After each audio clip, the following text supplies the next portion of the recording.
Hi everyone, this is Sarfraz from Aristotle Prep, and we are looking at question 15 from the OG 13 RC chapter. In case you haven't understood this passage completely, please watch the video for question 14 where I discuss the passage in great detail.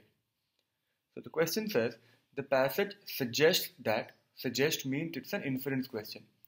The passage suggests that many African American people responded to their experiences in the armed forces in which of the following ways. Okay, and I'm trying to make a prediction. I can't completely recall because it's not a detailed question, but how did African Americans respond to their experiences? Well, they were not happy with their experiences. This much I'm pretty sure, because they went into the war expecting to be treated equally, but they were still discriminated against. So the answer will definitely be something like they joined the movement or they listened to Marcus Garvey. Something on those lines is what I'm thinking. Let's go to the options and take a look. A says, they maintained as civilians their enthusiastic allegiance. Absolutely not. B says, they questioned US involvement in the First World War. Nowhere does it say this in the passage anywhere, that they questioned it. C says, they joined political organizations to protest the segregation of African American troops and the indignities they suffered. Hold it, could be. D says, they became aware of the gap between their expectations and the realities of American culture is also correct. This is also there in the passage, so hold on to this also.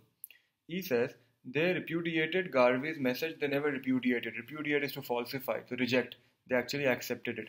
So we are now between C and D, both of which look good to me, look close to me. So now we will try to choose between the two of them. And how will we choose? Now I will focus on the exact language of those two options. C says, they joined political organizations to protest the segregation of African American troops. Okay.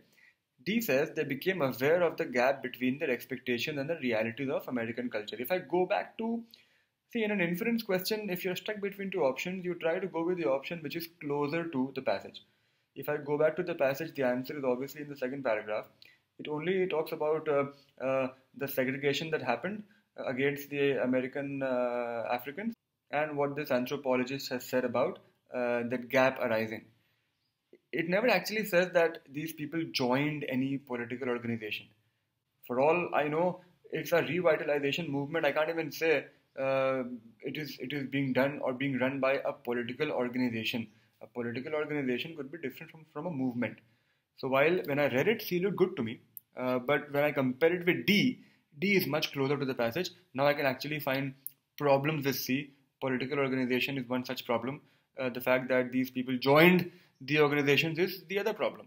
So D would definitely be the much better of the two options.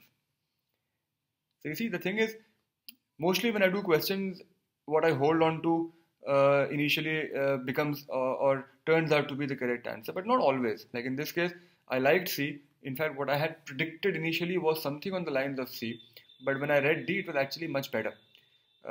So I choose that, and that's the way to do inference questions on RC.